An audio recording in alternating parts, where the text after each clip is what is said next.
더불어민주당 전당대회 룰이 확정되면서 당권 대진표도 윤곽을 드러내고 있습니다. 뉴스 1번지 현장, 오늘은 86그룹의 대표 주자로서 당대표에 출사표를 던진 김민석 의원과 함께하도록 하겠습니다. 어서 오세요. 네, 안녕하세요. 이재명 의원 대 97그룹의 구도다라는 얘기를 조금 전에도 해서 사실 86그룹에 해당되시는 김민석 의원 입장에서는 지금의 구도가 그렇게 맞득치는 않을 것 같습니다. 그런 식의 구분은 사실 별로 본질은 아니라고 봅니다. 네. 결국은 누가 총선을 이길 대표로서 대안이냐, 그것을 찾고 있는 과정이라고 보고요. 제가 최상의 대안이다 이렇게 보기 때문에 출마를 결심한 겁니다. 네. 최상의 대안이다라고 자신 있게 말씀하셨습니다. 그리고 출마 선언을 하실 때는 내가 민주당이다라고 또 얘기를 하셨습니다. 그 하나하나가 의미하고 있는 속뜻이 무엇인지 궁금합니다.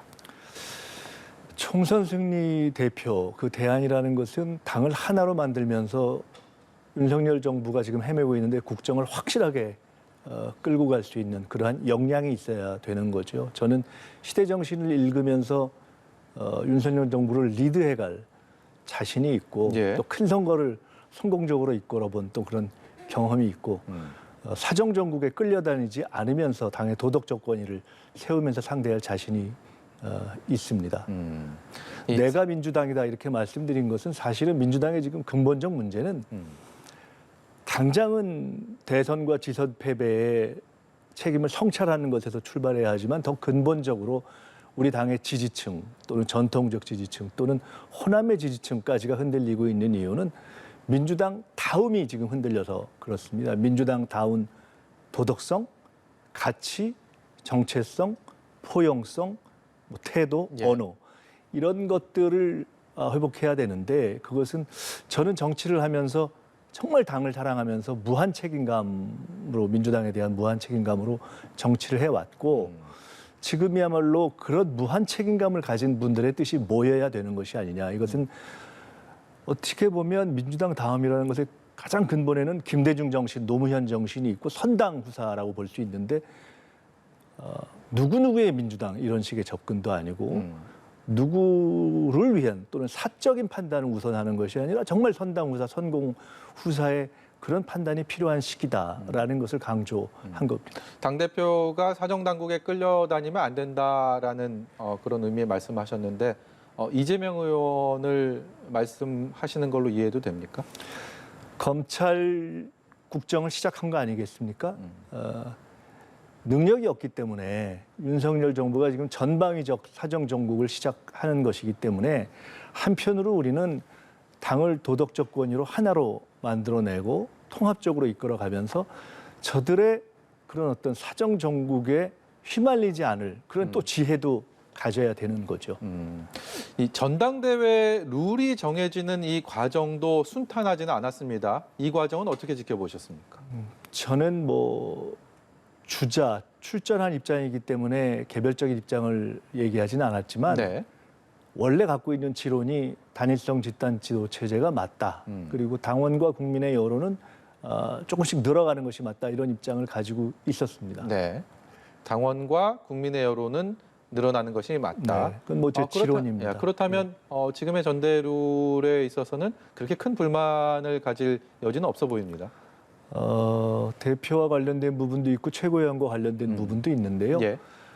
비대위에서 수정을 하려고 했던 고민, 그 문제의식은 저는 충분히 이해하는 바가 있습니다. 예. 아까 말씀드렸듯이 사실은 지역을 대표하는 그러한 리더십들이 상대적으로 진출을 못하고 있고 네. 특히나 예를 들어 호남, 영남 이런 부분이 최고 지도부에 진출을 못하고 있는 것은 사실은 굉장히 큰 고민입니다. 그래서 비대위원회에서 반영하려고 했던 최고위원회 선출 방식에 대한 일부 수정에 대한 고민은 저는 충분히 이해하는데 그 구체적인 방법이 지혜로웠느냐에 대한 이견이 있었던 거죠. 많은 분들이 이재명 의원의 굉장히 유리한 고지를 선점하고 있다라고 얘기를 합니다. 아직까지 물론 공식적인 출마 선언은 하지 않았지만 그래서 속칭 어대명이라는 얘기도 하고 그 또한 그렇게 기분 좋은 얘기는 아닐 텐데 김민석 의원 입장에서는 그런 분위기는 스스로 어떻게 평가하고 계신지도 궁금합니다. 그것은 뭐 이렇게 봅니다. 결국 정치는 새보다 저희 중요한 것이 첫째가 대의 명분이죠. 대의와 명분이 중요하고 그 다음에 이제 새가 있는 거죠. 예. 무엇이 옳으냐 그르냐를 중심으로 판단하는 것이 사실은 김대중 정신, 노무현 정신이죠. 예. 그러니까 어떻게 해야 다음 총선에서 이길 수 있느냐. 뭐 현재 새가 어떠한가보다 더 중요한 것은 그것 아니겠습니까? 우리는 일종의 대안부재론에 입각해서 서울시장 선거 구도가 그렇게 문제가 있다고 내부에서 지적이 있는데 뭐 대안이 없지 않냐 이런 식으로 해서 그냥 하면서 끌려가서 선거 구도를 짰고 결국 아주 대선 때보다 훨씬 큰 참담한 패배를 한 게 아니겠습니까? 네. 그것을 어떻게 근본적으로 극복할 수 있냐라는 대안을 만들어내야 되는데 현재의 일시적인 새만 보면 저는 굉장한 무기력한 패배주의에 빠지게 된다고 봅니다. 절박한 책임감을 갖고 우리가 해야 하는 것은 확실한 승리의 대안을 만들어내는 것. 당의 도덕적인 어떤 결국은 패배에 대한 성찰에 대한 동의가 있어야 그런 도덕적 권위가 만들어지고 당이 하나가 되는 것 아니겠습니까?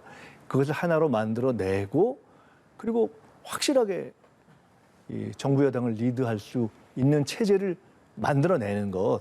그것이 당장은 어려워 보여도 정치를 하는 입장에서 반드시 우리가 추구해야 될 길이다 이렇게 생각합니다.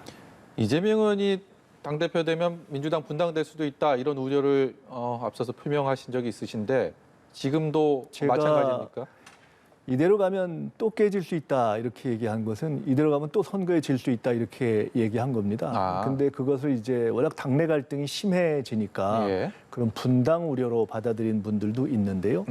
더 본질적인 것은 당이 하나로 화합되느냐 아니냐의 문제인데 현재 당장 선거 패배에 대한 성찰과 평가가 사실은 가장 책임 있는 당사자들로부터 나와야 토론도 되고 정리도 되는 것인데 그 기본, 즉 출마는 자유지만 제가 평가와 성찰은 공인의 절대 의무다. 이거는 그야말로 가장 기본적인 공직윤리다 이렇게 이야기를 해왔는데요. 네. 그 부분이 사실은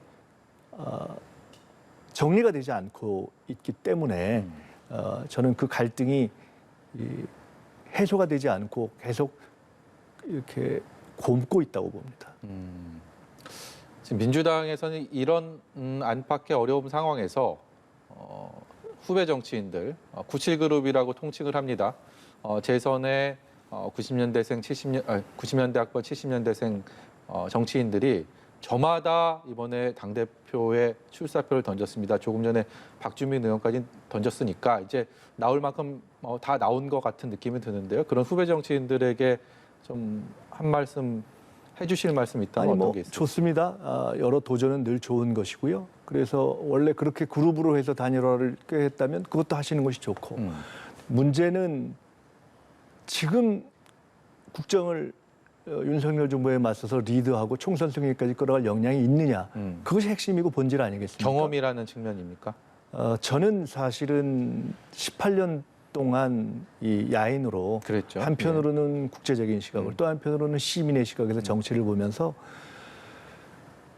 가장 시대 정신에 있어서는 누구보다도 앞서 있다고 오히려 생각합니다. 그리고 어려운 상황에서 가령 코로나 제일 먼저 온 국민 재난지원금을 얘기했고 지금 스태그플레이션을 얘기하면서 유류세 인하를 제일 먼저 제기했고 독일식 1만 원 교통권 문제를 제기했고 법인세 인하 방향이 잘못됐으니까 소득세 조정으로 가자고 제일 먼저 이렇게 문제를 제기하고 있습니다. 그러니까 시대 정신에 있어서 저는 그것을 읽어내고 선점해내는 능력에 있어서 누구보다도 앞서 있다 이렇게 생각을 합니다. 그리고 문제가 있을 때 지적해내는 용기 또한 뭐 앞서 있다고 생각합니다. 그리고 결국은 큰 선거를 치러내는 역량이 필요한 것인데 저는 지금까지 당이 어려울 때 가장 필요한 큰 선거들을 사실상 이끌어서 승리로 이끌어본 경험이 있습니다. 지금은 너무나 절박한 시기이기 때문에 그것이 있느냐 없느냐를 중심으로 판단을 해야 된다고 봅니다. 아직까지는 보여준 것이나 가지고 있는 경험들이 97그룹의 용기에 대해서는 평가하지만 좀 부족하다. 이 정도로 이해가 될 것 같습니다. 지금 말씀은요? 구체적으로 누가 당을 하나로 만들고 선거를 승리로 이끌고 윤석열 정부에 이렇게 당당하게 맞서서 할 얘기를 탁탁탁 하고 그리고 끌려다니지 않을 것인가. 결국은 단일성 집단 지도 체제라는 것은 대표가 중요한 거 아니겠습니까? 예. 누가 대표로서 그 역할을 할 것인가. 그것을 선택하는 것이죠. 구심점이 되기엔 아직은 역부족이다. 뭐 그렇게 들립니다. 당심도 중요하고요, 민심도 중요하고 다 사로잡아야지 되지 않겠습니까?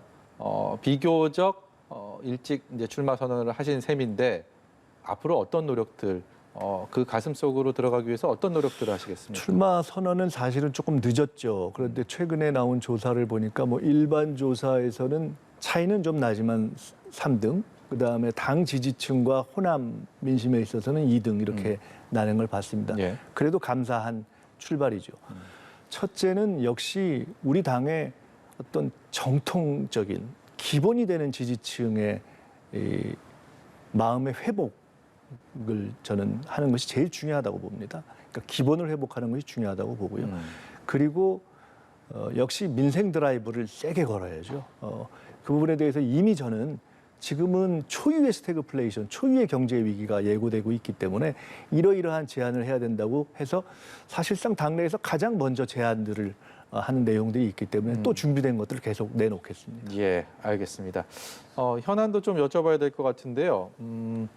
국정원 그리고 서해 공무원 비격 사건, 탈북민 강제 북송 사건, 최근 들어서 언론 지상을 도배하고 있는 이슈입니다.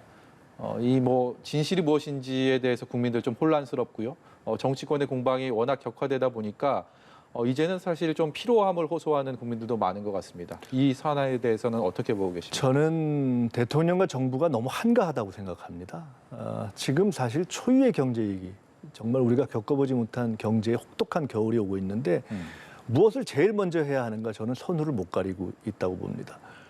그리고 지금 결국 조금 애매하다 싶은 건 그냥 막 이렇게 검찰에 보내는 식으로 일종의 프레임 걸기를 하고 있는데 그냥 그렇게 보내면서 거의 막 이렇게 흐트러뜨리기만 하는, 저는 국정의 우선순위를 못 잡고 있다고 봅니다. 차라리 지금 당장 그 박지원 원장의 반론만을 놓고 봐도 설득력을 갖지 못하지 않고 있습니까? 지금 국정원의 고발 조치가.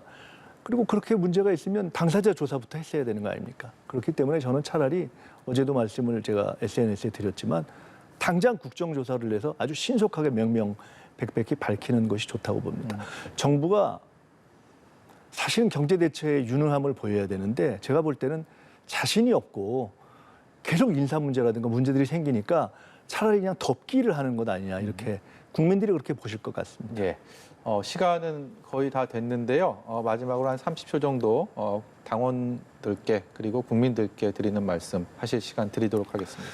민주당이 바로 서야 국정이 바로 섭니다. 그런 책임감을 가지고 가겠습니다. 근데 민주당다운 가치, 도덕성, 언어, 태도, 김대중이 보였던 태도, 노무현이 보였던 그런 가치와 정신, 그것을 회복하는 것부터 시작해서 여당에 끌려다니지 않고 국정을 리드할 수 있는 그런 역량을 보이겠습니다.